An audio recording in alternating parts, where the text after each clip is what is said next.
A mom called CPS on me for teaching my daughter to wash her hands for 20 seconds, claiming it was OCD behavior and water waste.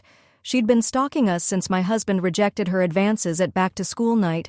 She even showed up at my job with a megaphone and created a website with photos of parents she'd been secretly taking for weeks. A parent at my daughter Penelope's school called CPS because I told her to wash her hands. Linda had been gunning for me all year. She reported me for arriving too early at pickup. She complained my parking was aggressive. All of this because 1 year ago, my husband rejected her advances after she cornered him at back-to-school night with her hand on his chest, asking if he ever got lonely while I worked late. He removed her hand and said he should go find me. She'd been on a mission to make my life hell since. I just documented everything and ignored her. But when Penelope won the Health Hero Award for washing her hands, and Linda's son didn't, she went nuclear. Your daughter is wasting water. Linda cornered me after pickup. 20 seconds of hand-dashing is excessive. It's practically OCD behavior. That's the CDC recommended time, I said. Linda's son had been nominated for the same award, but lost after a teacher caught him leaving the bathroom without washing his hands. Instead of addressing that, Linda decided my autistic daughter was the problem. The principal called me in. Linda is concerned about water usage and possible mental health issues, she said, looking embarrassed. I would have just ignored her like always, but there was one problem. I'm a water treatment engineer. I literally calculate municipal water usage for a living, and there was no way I was letting that win again. I pulled out my phone and showed her the CDC guidelines. 20 seconds is the medical standard. It uses less than a gallon of water. I know it's ridiculous, the principal said, but she's getting other parents involved. She demanded a school board meeting. The meeting was packed. That psycho beach Linda came prepared with printouts about water conservation and mental health statistics she'd found online. We're in a water crisis, she announced. She glared at me when I mentioned I was a water treatment engineer and that 20 seconds only used half a gallon. She rolled her eyes. Credentials don't matter when we can see the waste happening, Linda shot back. That's when the district facility supervisor stood up to defend me, but I told him to sit back down. I'm sorry, everyone. I then turned directly to face Linda. After taking everything in, I realized, you're right. Suddenly, a huge smirk was plastered across her face while she nodded approvingly. Yeah, no kidding, she laughed. But I just let her have her moment because in the midst of all the water drama, I remembered something. Linda was going through a divorce. She was unemployed and everyone had seen her kid line up in the free food queue during lunch. And at the end of the day, I didn't want to make her life worse. Better to wave the white flag. We all filed out after that, and everyone on my side apologized to Linda for going against her. When I got home, my husband showed me a message on his phone. It was from Linda. She told him all about what had happened and worded it in a way that made her seem like an innocent little girl. We both laughed at her, and he blocked her. I think that was my husband's 5th rejection of her. LOL. I thought that was that until the next day because at 9 a.m. I woke up to CPS banging on my door. 2 caseworkers stood there with a police officer. My daughter came downstairs for breakfast and asked why the police were there. The caseworkers insisted on inspecting our home immediately. When they were finished investigating, they all had an extremely confused expression on their faces. The report claimed we were starving our daughter, keeping her locked in the basement, and that my husband was inappropriately touching them during forced washing rituals. The whole investigation took 6 hours, while my daughter missed school and I missed work. If it wasn't for some quick thinking, I would have lost my kid. It was pretty obvious that Linda was behind it all, but I didn't want to point fingers until I had some concrete evidence. And the next day, I got it because I was picking my daughter up from school when I heard an annoying voice speaking behind me. I turned around to see Linda, bragging about how she had put me in my place. The moms beside her looked concerned, but I ignored them. Oh, I didn't even notice you standing in front of me. Her voice dripped with self-righteousness. Guess I better come clean about yesterday. My bad. I really did think your husband was a well, you know. After all, he did end up with someone like you. She then cackled like a witch who would have been burned alive at the Salem witch trials. But I just let her because she was missing one crucial detail.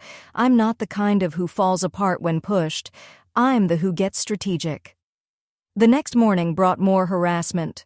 Linda showed up at my workplace, a municipal water treatment facility 20 minutes from the school. Security called me down to the lobby, where she stood arguing with a guard about her right to speak with employees. I walked past her without acknowledgement, but she followed me outside to the parking lot. She waved papers in my face, some kind of petition she'd created overnight. I kept walking to my car while she ranted about water conservation and proper parenting. When I drove away, she stood there screaming at my taillights. That afternoon at pickup, 3 mothers approached me separately. Each one whispered that Linda had been calling them all morning, trying to recruit them for some kind of intervention. One mother, Catherine, looked particularly uncomfortable. She mentioned Linda had asked for their home addresses to send information packets about childhood OCD. I thanked them for the warning and continued documenting everything in my phone: screenshots, timestamps, witness names. My engineering brain treated it like a project requiring careful data collection. The harassment escalated quickly. Linda started showing up wherever I went: the grocery store, the gas station, even outside my gym. She never approached directly, just watched from a distance while texting furiously. Other parents began noticing her behavior. Several mentioned seeing her car parked outside the school for hours after dismissal. My husband suggested we file a restraining order, but I had other plans. Linda's divorce was messy, according to the school gossip network. Her ex had primary custody of their older son, and she was fighting for more time with the younger one. Financial records were public in custody disputes. I knew where to look. The following week, Linda organized a water awareness meeting at the community center. She sent invitations to every parent in our grade, complete with misleading statistics about hand washing and mental health. The flyer featured a stock photo of crying children next to dry riverbeds. I attended the meeting. Linda had set up a PowerPoint presentation filled with cherry-picked data and emotional manipulation. She spoke passionately about protecting our children from obsessive behaviors disguised as health consciousness. Several parents shifted uncomfortably in their seats. When she finished, I stood up calmly. I didn't argue or defend myself. Instead, I asked if anyone had questions about our local water system. A few hands went up. I spent 20 minutes explaining how our treatment facility worked, how we monitored usage, and how residential consumption compared to industrial use. I use simple terms and real numbers. No emotion, just facts. Linda tried interrupting several times, but the other parents were genuinely interested. One father asked about his water bill. A mother wondered about filter systems. By the end, we'd shifted from Linda's attack to a productive community discussion. She left fuming. The next day, she filed another CPS report. This time, the complaint alleged educational neglect. She claimed I was forcing Penelope to complete excessive homework related to water systems. The caseworker who visited seemed embarrassed to be there again. She apologized while checking Penelope's homework folder, which contained normal second-grade assignments. The investigation lasted 2 hours. Penelope missed her art class, which she loved. Watching her disappointment sparked something cold and calculated in me. Linda had crossed a line by repeatedly weaponizing a system meant to protect children. I started my research in earnest. Public records revealed Linda's financial situation was worse than anyone knew. The divorce had drained her savings. She'd been denied spousal support due to evidence of infidelity. Her part-time marketing job had ended 6 months ago.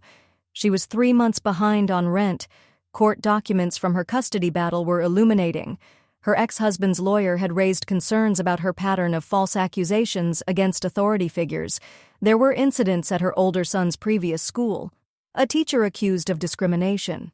A coach reported for imaginary safety violations. Always unfounded, always disruptive. I compiled everything into organized folders, not to attack her, but to protect myself. The pattern was clear. Linda targeted people who threatened her ego. My husband's rejection had triggered her fixation, but her behavior suggested deeper issues. Meanwhile, her harassment continued. She convinced two parents to request Penelope be moved to a different class, citing concerns about behavioral influence. She started a Facebook group called Parents for Responsible Water Use that quickly devolved into personal attacks against me. The principal called me in again. This time she looked exhausted. Linda had filed formal complaints with the district about the school's hand-washing policy. She'd demanded all teachers time student hand-washing. She wanted water flow restrictors installed on all faucets. She'd even suggested bathroom monitors. The principal showed me emails from concerned teachers. Linda's son had been caught bullying younger students. There's something really strange about Linda targeting a water engineer over hand-washing when she clearly has bigger problems like being 3 months behind on rent. Makes me wonder if this whole crusade is just her way of avoiding dealing with her actual life falling apart right now. When confronted, Linda had accused the reporting teacher of targeting her family. The pattern was escalating beyond just me. I shared some of my documentation with the principal. Not the financial records or court documents, just the timeline of harassment. The principal's expression shifted from exhausted to alarmed. She hadn't realized the scope of Linda's behavior. We agreed to monitor the situation carefully. The principal would document all interactions. I would continue keeping records. Neither of us wanted to escalate, but we needed protection. That weekend, Linda made her biggest mistake. She approached Penelope directly at the Saturday farmers market. My husband had taken her while I worked overtime. Linda knelt down and told Penelope that Mommy has problems and sometimes adults need help being better parents. Penelope, confused and upset, ran to find her father. By the time he reached the spot, Linda had vanished, but 3 vendors had witnessed the interaction. One had filmed it, thinking it was strange to see an adult corner a child. My husband called me immediately. I left work and met them at home. Penelope was quiet, processing what had happened. We explained that some adults say confusing things when they're upset, and she hadn't done anything wrong. That night, I made a decision. Linda's behavior was escalating toward dangerous territory. Her financial desperation combined with her pattern of false accusations created a volatile situation. I needed to be strategic, not reactive. I spent Sunday organizing everything, the timeline, the witnesses, the documentation. I created backup files and shared them with my husband. We installed security cameras after noticing Linda's car driving past our house multiple times. Monday morning arrived with another surprise. Linda had convinced a local reporter to investigate water waste in schools. The article didn't mention me by name, but quoted Linda extensively about parents who encourage obsessive behaviors. The reporter hadn't fact-checked any of her claims about water usage or CDC guidelines. The article spread through parents' social media groups. Most people recognized Linda's vendetta, but some newcomers took it seriously. I started receiving messages asking if my daughter really washed her hands for minutes at a time as Linda had claimed. I didn't respond to any of it. Instead, I focused on patterns. Linda's attacks came in waves, usually triggered by financial stress. Rent was due. Her custody hearing was approaching. Each escalation coincided with pressure in her personal life. The school implemented new protocols quietly. Teachers were instructed to document any unusual parent behavior. The front office started logging all complaint calls. Security footage retention was extended. Nobody said Linda's name, but everyone knew why. Catherine, the mother who'd warned me earlier, became an unexpected ally. She'd experienced Linda's wrath the previous year over a birthday party invitation mix-up. She shared her own documentation, revealing more patterns of harassment I hadn't known about. Together, we identified 6 other families Linda had targeted over 3 years. Always the same pattern. Perceived slight, escalating harassment, false reports to authorities, attempted social isolation. Most families had simply switched schools or activities to escape. I was the first to stand my ground. The breaking point was approaching. Linda's behavior was becoming increasingly erratic. She'd been banned from the school Facebook group for posting photos of my car with aggressive captions. She'd tried to organize a boycott of a fundraiser I was helping coordinate. Her son had started repeating her lies to classmates, causing playground conflicts. I maintained my strategic silence while building a comprehensive defense. Every interaction was logged. Every witness was noted. Every false claim was documented with contradicting evidence. My engineering mindset treated it like system failure analysis, identifying root causes and potential solutions. The situation had evolved far beyond a simple parent conflict. Linda's desperate attempts to control the narrative were failing. Other parents were beginning to see the pattern. Teachers were growing concerned. Even her few remaining allies seemed uncomfortable with her escalating tactics. As I prepared for whatever Linda planned next, I focused on protecting Penelope from the adult drama. She continued washing her hands properly, proud of her Health Hero award. She didn't need to know about the chaos one bitter woman had created over such a simple, positive behavior. The foundation was set. Linda had revealed her playbook through repetitive attacks. I'd mapped her patterns, documented her escalations, and built a network of aware observers. The next phase would require careful execution, but I was ready. Strategic thinking had always been my strength. Now it would be my weapon. I reviewed the court documents Catherine had shared with me. Linda's pattern stretched back years, always targeting mothers she perceived as threats. The documentation painted a disturbing picture of escalating behavior that administrators had repeatedly dismissed as personality conflicts. Catherine met me for coffee while our daughters attended dance class. She spread out printed emails and screenshots across the table. Linda had targeted her after Catherine's daughter won a reading competition. The harassment started small, but escalated to false accusations about Catherine's parenting. She'd eventually transferred her daughter to avoid the conflict. I took photos of everything. The similarities to my situation were striking. Linda always started with minor complaints, then escalated to authority figures, then attempted to turn the community against her target. Catherine mentioned 2 other mothers who'd left the school under similar circumstances. My phone buzzed with a text from another parent. Linda was in the school parking lot approaching cars during afternoon pickup to distribute flyers about water waste awareness. The flyer featured my name prominently, along with misleading statistics about hand washing and mental health. I arrived at pickup to find chaos. Linda stood near the entrance pressing flyers into parents' hands. Some accepted politely, others tried to avoid her.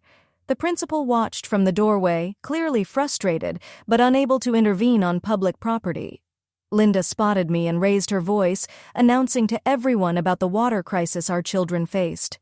Parents glanced between us uncomfortably. I walked past without engaging, collected Penelope, and left. Behind me, Linda continued her performance. That evening, my husband showed me Linda's latest social media posts.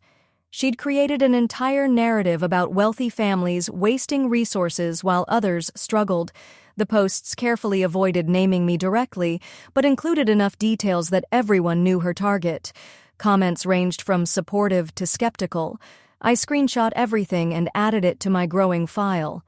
The documentation now filled 3 folders on my computer, meticulously organized by date and type of incident. My engineering training proved useful for creating systematic records. Penelope came downstairs upset. A classmate had told her that his mom said we were bad for the environment. The playground drama had begun. I comforted her while internally noting another escalation in Linda's campaign. My husband suggested we consider private school, but I refused to let Linda drive us away. We'd done nothing wrong. Penelope loved her school, her teachers, her friends. Running would only embolden Linda to target someone else. I spent the evening researching Linda's background more thoroughly. Social media revealed a pattern of conflicts at previous jobs, former friendships that ended badly, and family members who seemed to keep their distance. The divorce documents I'd found earlier were just the tip of the iceberg. Catherine texted me late that night. 3 more mothers had reached out to her after seeing Linda's parking lot performance. They'd all experienced minor run-ins with Linda, but hadn't realized the pattern. We arranged to meet as a group. The next morning, Linda escalated again. She arrived at school during morning drop-off with a clipboard, asking parents to sign a petition for responsible water usage policies. Most parents hurried past, but a few stopped to listen to her practice speech about conservation and mental health. I watched from my car as she worked the crowd. Her son stood beside her, looking uncomfortable as she loudly proclaimed her concerns about certain families teaching children obsessive behaviors. Other children stared as they walked past. Inside the school, I overheard teachers discussing the situation. They'd been instructed not to engage with Linda's campaign, but were growing frustrated. One mentioned that Linda had been calling the district office daily, demanding policy changes and investigations. The principal caught my eye and nodded toward her office. Inside, she showed me a stack of complaints Linda had filed: water usage, mental health concerns, educational priorities, even parking violations. Each complaint required documentation and response, consuming hours of administrative time. I shared my timeline of events with the principal. Her expression grew more concerned as she recognized the escalating pattern. She made copies of everything and promised to share it with the district's legal team. During my lunch break, I met with the group Catherine had assembled. 5 mothers sat around the table, each with their own Linda story. One had been targeted over a PTA position, another after her son was chosen for safety patrol over Linda's. The pattern was consistent and disturbing. We compared notes and timelines. Linda's attacks followed a predictable cycle, intensifying around her personal stressors. Looks like Linda's created her own little hate group, except she's the only member and everyone else is just trying to avoid eye contact. Nothing says I'm totally stable, like passing out angry flyers in a school parking lot. Her custody hearings were scheduled for next month. Her financial situation was deteriorating. The pressure was building. One mother, Rachel, mentioned she'd kept recordings of voicemails Linda had left during her harassment campaign. The messages started reasonable but devolved into rambling accusations and threats. We listened. Recognizing the same escalation pattern, I suggested we compile our documentation collectively, not to attack Linda, but to protect ourselves and future targets. Everyone agreed. We created a shared digital folder, carefully organizing evidence of Linda's pattern of behavior. That afternoon, Linda appeared at the school library where parent volunteers were preparing for the book fair. She cornered the volunteer coordinator, demanding to know why she hadn't been invited to help. The coordinator, aware of Linda's reputation, politely explained that volunteer spots were full. Linda's voice rose loud enough for everyone to hear. She accused the coordinator of discrimination, of forming cliques, of teaching children exclusionary behavior. Other volunteers exchanged knowing looks as Linda stormed out. I received a call from my supervisor. Linda had contacted my workplace again, this time filing a formal complaint about my unprofessional conduct in discussing water usage at school events. The complaint was baseless, but it required a formal response. My supervisor, familiar with my work and reputation, dismissed it quickly. But the fact that Linda had escalated to attacking my professional life marked a new level of harassment. I documented the incident and informed my company's HR department. The school book fair arrived amid tension. Linda set up an unauthorized table outside school property, distributing pamphlets about water conservation and mental health resources. She'd positioned herself where every family had to pass. Parents navigated awkwardly around her table. Some accepted pamphlets to avoid confrontation. Others walked wide circles to avoid her entirely. The atmosphere was uncomfortable, with children picking up on the adult tension. Inside the book fair, several parents approached me quietly. They'd grown tired of Linda's disruptions. One father mentioned he'd started documenting her behavior after witnessing her corner a teacher in the parking lot. The community was beginning to unite against the disruption. Penelope selected her books happily, unaware of the drama outside. I was grateful she remained insulated from most of Linda's campaign, but I knew that protection wouldn't last if Linda continued escalating. That weekend, Linda made another strategic error. She appeared at a community soccer game where many school families gathered. Armed with flyers and her clipboard, she worked through the crowd, disrupting conversations and games. Parents began actively avoiding her. Groups would disperse when she approached. Children noticed their parents' discomfort. The soccer league president eventually asked her to leave, citing rules about solicitation at youth events. Linda argued loudly, claiming her cause was too important for bureaucratic rules. Families packed up and left early. The disruption to a community event marked a turning point in public opinion. Even her few supporters seemed embarrassed. I maintained my strategy of documentation without engagement. Every incident was recorded, witnessed, and filed. The pattern was becoming undeniable. Linda's desperation was driving increasingly erratic behavior. Monday brought a new development. The district sent a formal letter to all parents about maintaining appropriate boundaries and following proper channels for concerns. While Linda wasn't named, everyone understood the message. Linda responded by creating new flyers claiming the district was suppressing important health information. She positioned herself at various school entrances throughout the week, rotating locations to avoid being asked to leave. Teachers began reporting that Linda's son was struggling, his grades were dropping, and he'd been in several playground conflicts. When teachers tried to address it with Linda, she accused them of retaliation for her advocacy work. I felt sympathy for her son. He was an innocent victim of his mother's obsession. Teachers did their best to shield him from the situation, but children are perceptive. He knew his mother's behavior was causing problems. The principal implemented new security measures. Visitors now needed appointments. Volunteer positions required background checks and approval. Door access was restricted. Again, Linda wasn't named, but everyone understood why. Linda's financial situation worsened. Catherine heard through the school grapevine that Linda had received an eviction notice. The stress was manifesting in increasingly aggressive behavior. She'd been seen crying in her car after failed attempts to rally parents. I consulted with a lawyer friend about our options. She reviewed my documentation and confirmed we had grounds for a restraining order, but she also warned that legal action might escalate Linda's behavior further. We decided to wait. The custody hearing approached, and Linda's behavior became more frantic. She created a blog about corruption in education and wealthy families silencing advocates. The posts were unhinged, mixing legitimate concerns with paranoid accusations. Parents started sharing screenshots of the blog in private groups. The posts revealed Linda's deteriorating mental state. She saw conspiracies everywhere, believed the entire school system was aligned against her, and painted herself as a martyred advocate. I focused on protecting Penelope from the fallout. We maintained normal routines, attended school events, and didn't discuss Linda at home, but I could see the stress affecting my daughter. She'd become quieter, more cautious around other parents. Catherine organized a meeting with the principal and several affected parents. We presented our collective documentation showing Linda's pattern across multiple families over 3 years. The principal looked overwhelmed by the scope of the problem. The district's legal team got involved. They reviewed our documentation and Linda's history of complaints.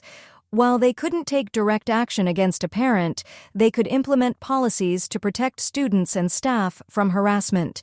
New guidelines were announced. Parents who repeatedly filed unfounded complaints would be restricted to written communication only.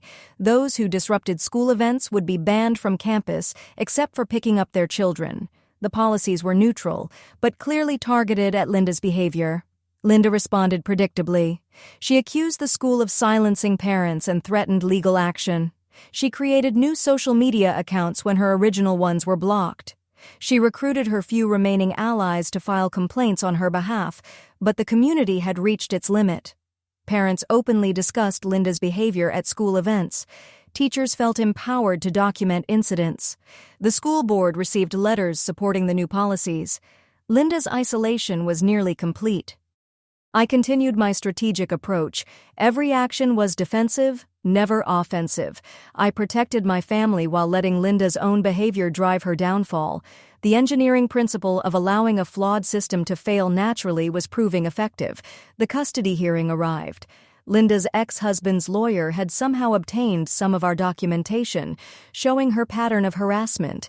The judge expressed concern about Linda's behavior affecting her son's well-being. Linda lost additional custody time. The court ordered a psychological evaluation and parenting classes. The decision devastated her, but it was a consequence of her own actions. Her campaign against me had ultimately hurt her own case. She blamed me for the custody decision. New posts appeared on her blog, now naming me directly. She accused me of orchestrating a conspiracy to destroy her family. The posts were clearly defamatory, but I chose not to engage legally yet. Instead, I focused on healing our school community. Parents who'd been afraid to participate in events began returning. The tension that had permeated pickup and drop-off started to ease. Children played together without their parents' conflicts interfering. Linda's presence at school became sporadic. Financial pressure forced her to find work, limiting her time for harassment campaigns. When she did appear, parents gave her wide berth. Her influence had evaporated completely, but I knew this wasn't over. Linda's pattern showed she didn't give up easily. She would likely regroup and find new ways to attack. I maintained vigilance while hoping she would focus on rebuilding her own life. The school year was ending soon. Awards, ceremonies, and celebrations approached. I wondered if Linda would attempt to disrupt these final events. Her son deserved to enjoy them without drama, as did all the children. I prepared for whatever came next.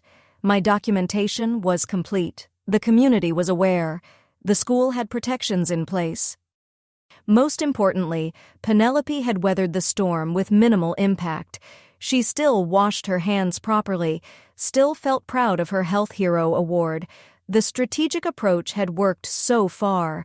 By refusing to engage directly, by letting Linda's own behavior expose her true nature by protecting rather than attacking, I'd managed to defend my family while maintaining my integrity. But the final confrontation was approaching. Linda's desperation combined with her pattern of escalation suggested she would make one last dramatic attempt to vindicate herself. I needed to be ready for whatever form that took. The other parents and I maintained our communication network. We shared information about Linda sightings and new developments. The collective vigilance provided security and support.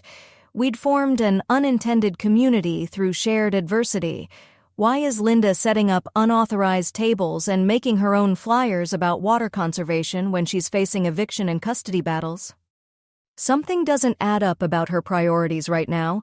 Most people would focus on keeping their home and child, not disrupting soccer games with clipboards. As summer approached, I reflected on the journey. What started as petty harassment over hand-washing had revealed deep dysfunction and systematic problems. Linda's behavior had forced positive changes in school security and policies that would protect future families.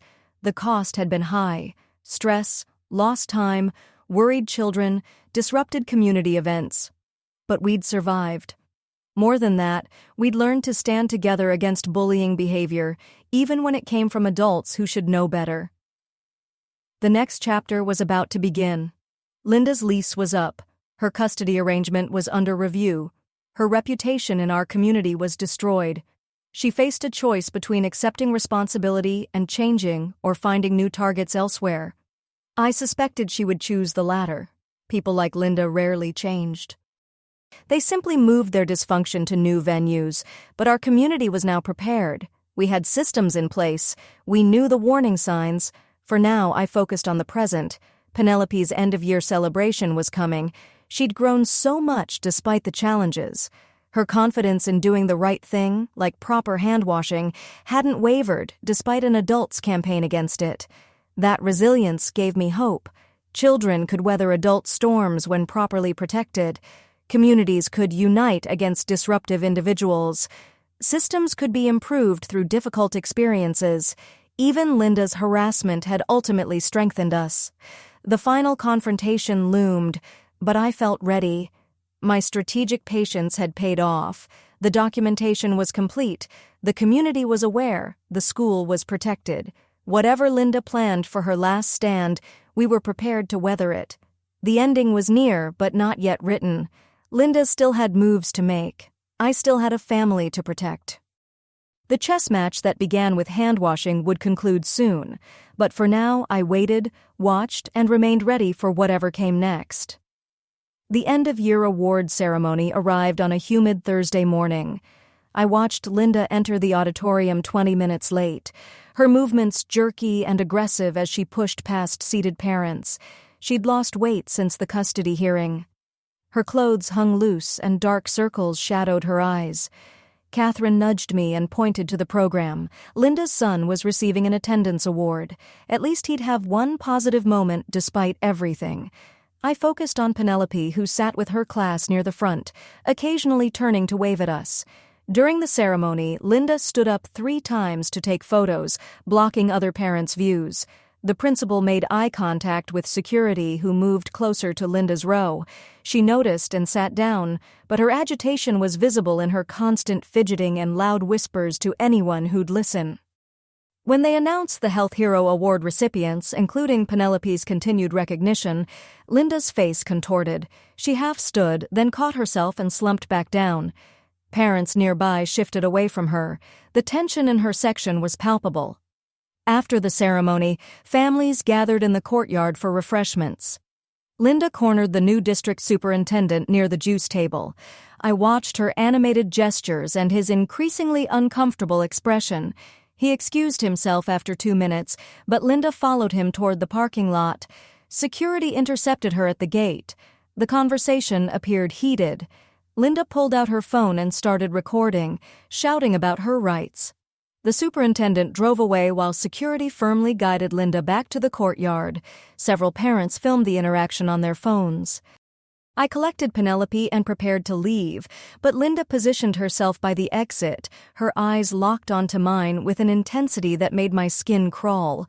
I changed direction, taking Penelope through the side gate instead. Behind us, I heard Linda's frustrated exclamation. That afternoon, my phone exploded with notifications. Linda had posted the security video on multiple social media platforms, claiming discrimination and harassment. She'd tagged the school, the district, and even the state education department. The comment section quickly filled with confused responses from people unfamiliar with her history. Catherine forwarded me screenshots from a private parent group. Someone had created a comprehensive timeline of Linda's behavior over the past year, complete with dates and witnesses. Parents were adding their own experiences in the comments. The documented pattern was overwhelming. By evening, Linda's posts had backfired spectacularly. Several parents publicly responded with their own videos and documentation. One mother shared security footage of Linda following her to her car. Another posted voicemails Linda had left at 2 a.m. The evidence mounted faster than Linda could respond. The next morning, Linda appeared at school during drop-off with a megaphone. She stood on the public sidewalk, perfectly legal, shouting about corruption and conspiracy. Her son walked past her with his head down, clearly mortified. Other children stared and whispered. The principal made an announcement over the intercom about maintaining a positive environment for our students. Teachers quickly ushered children inside. Parents formed a human barrier between Linda and the entrance, not confronting her, but simply standing quietly with linked arms. Linda's shouting grew more frantic. She accused specific parents by name, including me, of orchestrating her downfall. Her voice cracked as she described losing custody, being evicted, and facing financial ruin. The raw pain in her voice was uncomfortable to witness. A police cruiser arrived, summoned by concerned neighbors rather than the school. The officer spoke calmly with Linda, who eventually lowered the megaphone. She gestured wildly while explaining her situation. The officer listened patiently, then suggested she move along. Linda complied, but promised to return. Inside the school, I met with the principal and several other affected parents. We discussed options for protecting the children from further disruption. The principal revealed that Linda's son would be transferring to his father's school district the following week. At least he'd have a fresh start. That afternoon, Linda's ex-husband arrived during pickup. I'd never seen him before, but his exhausted expression told the whole story. He spoke briefly with the principal while Linda watched from across the street. When he emerged with their son, Linda started toward them, but he quickly loaded the boy into his car and left. Linda stood frozen on the sidewalk, watching the car disappear. For a moment, her mask of righteous anger slipped, revealing raw grief underneath. Then she spotted me watching, and the mask snapped back into place. She pointed at me and mouthed something I couldn't hear. The weekend brought an unexpected development. A former colleague of Linda's reached out through Catherine. She'd worked with Linda at 3 different companies over the years and had witnessed similar patterns of behavior. She offered to share her documentation if it would help protect the school community. I met with a woman at a coffee shop. She spread out emails, HR complaints, and termination letters spanning a decade.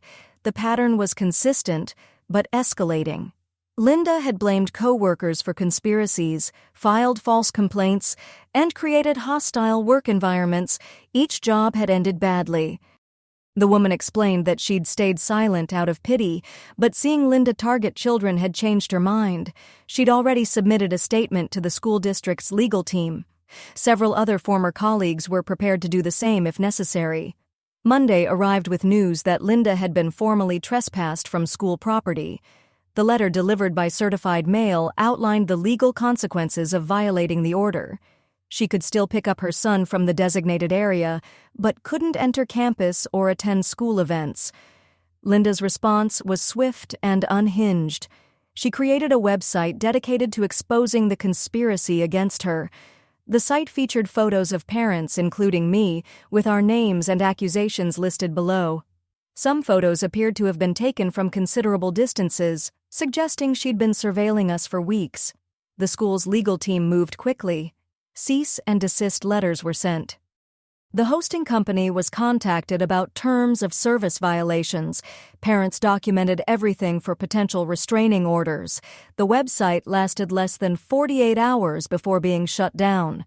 Linda pivoted to standing on various street corners near school families' homes holding signs about corruption and child abuse.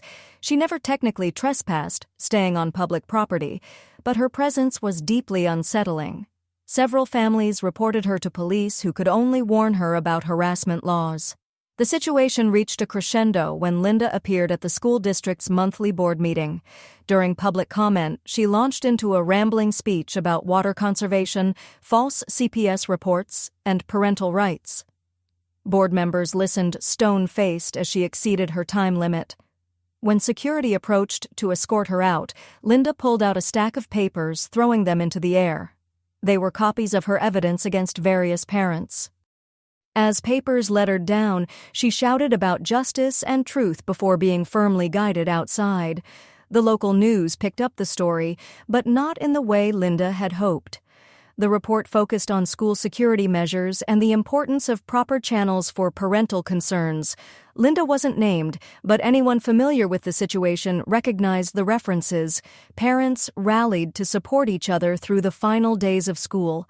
We organized walking groups for pickup and drop-off. We shared information about Linda's sightings. We made sure no family felt isolated or vulnerable. Linda's megaphone meltdown is peak main character syndrome. Imagine thinking the whole school district is plotting against you because you couldn't handle a kid washing her hands properly. The community bond forged through adversity was unexpectedly strong. Linda's final attempt came during the last day school picnic. Despite the trespass order, she appeared at the adjacent public park with a banner and flyers. Security monitored her closely while families enjoyed the celebration on school grounds. Her isolation was complete as she stood alone, ignored by everyone. I watched her from a distance, seeing the toll her obsession had taken. Her son was gone, transferred to his father's custody. Her home was lost to eviction. Her reputation was destroyed, all because she couldn't accept rejection and responsibility for her own actions. The picnic continued despite her presence. Children played games, parents chatted, and teachers celebrated the year's end. Penelope won a prize in the 3-legged race, her joy untainted by adult drama. Life moved forward around Linda's static anger. As families began leaving, Linda packed up her banner. She looked smaller somehow, diminished by her own choices. Several parents had mentioned she'd be moving out of state to stay with relatives. The chapter was closing on her time in our community. I loaded our picnic supplies while Penelope said goodbye to friends. Summer plans were discussed, playdates arranged, normal life resuming. The year's trauma would fade into memory, leaving only the lessons learned and bonds strengthened. Catherine approached as we prepared to leave. We didn't need words to acknowledge what we'd been through together. The shared experience had created an unexpected friendship. Our daughters ran ahead, laughing about something incomprehensible to adult ears. The parking lot emptied slowly as families departed for summer adventures. Linda's car was gone from its usual observation post across the street. The school would be quiet for months, free from drama and disruption. September would bring new families, new dynamics, new challenges. I buckled Penelope into her seat and closed the door. The year had tested us in ways I'd never imagined, but we'd survived intact, our values unchanged. Penelope still washed her hands properly, still took pride in doing the right thing. The drive home was peaceful. Penelope chattered about summer camp and swimming lessons. Normal childhood concerns filled the space where tension had lived for months. I smiled at her enthusiasm in the rearview mirror, grateful for her resilience. That evening, I archived my documentation files, hoping never to need them again. The folders contained hundreds of pages chronicling one woman's descent into destructive obsession, but they also documented a community's strength and solidarity in protecting its children. My husband and I sat on the porch after Penelope's bedtime, processing the year's events. We'd weathered false accusations, harassment, and social warfare. Our marriage had grown stronger through the trial. We'd learned to trust our instincts and protect our family without compromising our values. The next morning brought the official start of summer vacation. Penelope burst into our room at dawn, excited about endless possibilities. I made pancakes while she planned adventures. The simple domesticity felt precious after months of conflict. A text from Catherine confirmed Linda had left town. The moving truck had been spotted at dawn, loaded with whatever remained of her life here. Her forwarding address was in another state, far from our community. The relief was palpable, but tinged with sadness for her son. Summer routines quickly established themselves: swimming lessons, library visits, playground adventures. Penelope thrived in the drama-free environment. Her natural joy and curiosity flourished without the shadow of adult conflict. She remained blissfully unaware of how close we'd come to real danger. I returned to work full-time, grateful for the normally. My colleagues had been supportive throughout Linda's harassment campaign. The water treatment facility felt like a sanctuary of logic and order after months of irrational chaos. Numbers didn't lie or manipulate. The school district implemented new policies based on our experience. Parent concerns would be addressed through formal channels with clear documentation requirements. False reports would result in immediate restrictions. Security measures were enhanced without making the school feel like a fortress. Our parent support group continued meeting monthly. What began as mutual defense evolved into genuine friendship. We shared resources, organized activities, and maintained vigilance against future threats. The bonds forged in crisis proved durable in peace. By August, Linda had become a cautionary tale whispered among parents. New families were quietly warned about the importance of documentation and boundaries. The hard-won wisdom was passed along to prevent future victims. Her legacy was one of improved awareness and preparation. School supplies appeared in stores, signaling summer's end. Penelope excitedly selected folders and pencils for third grade. Her enthusiasm was untainted by the previous year's trauma. Children's resilience continued to amaze me. They moved forward while adults carried scars. The week before school started, I received an unexpected message. Linda's ex-husband thanked me for the documentation that had helped protect his son. The boy was thriving in his new environment, free from his mother's toxic influence. He'd started therapy to process the trauma. I felt genuine relief for the child. He'd been an innocent victim of his mother's obsession. At least he now had a chance at normally. His father seemed committed to providing stability and healing. Sometimes the best outcome was escape and distance. The first day of school arrived with typical excitement and chaos. New teachers, new classmates, new possibilities. I watched Penelope bound into the building with confidence. She'd grown taller over the summer, but her enthusiasm for learning remained unchanged. The pickup routine felt different without the underlying tension. Parents chatted freely without scanning for threats. The atmosphere was lighter, more communal. We'd survived our trial by fire and emerged stronger. The shadow had lifted from our small community. I noticed several new families navigating the pickup process. They looked overwhelmed but excited. I remembered that feeling from before Linda's campaign began. I made a point to welcome them, offering guidance without mentioning the previous year's drama. Catherine and I had coffee while our daughters attended their first dance class of the new year. We talked about normal things like homework and activities. Linda's name didn't come up once. The past was truly past. We'd moved beyond survival mode into genuine friendship. The Health Hero Award continued with new recipients. Proper hand washing was celebrated without controversy. The simple act that had triggered so much conflict was restored to its rightful place as basic hygiene education. Penelope proudly mentored younger students in proper technique. September ended with a traditional fall festival. Families gathered to celebrate community and harvest. The event proceeded without disruption or drama. Children played games while parents volunteered at booths. Normal life had fully resumed its rhythm. I watched Penelope race through the obstacle course with friends, her laughter carrying across the field. She'd maintained her sense of self throughout the ordeal. Her autism hadn't been weaponized against her. She remained proud of who she was and what she'd accomplished. The year's journey had taught valuable lessons about standing firm against bullies, documenting everything, and finding strength in community. We'd learned that strategic patience could defeat aggressive harassment. Most importantly, we'd protected our children while maintaining our integrity. As autumn settled over our town, I felt profound gratitude. We'd faced a genuine threat and prevailed through collective action and careful planning. The experience had revealed both the worst and best of human nature. In the end, community and compassion had triumphed over obsession and hatred.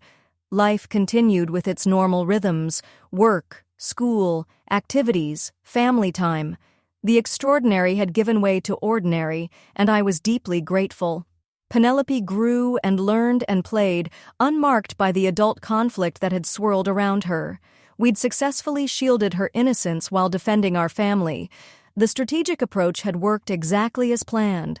By refusing to escalate, by documenting meticulously, by building community support, we'd defeated a determined adversary without becoming like her.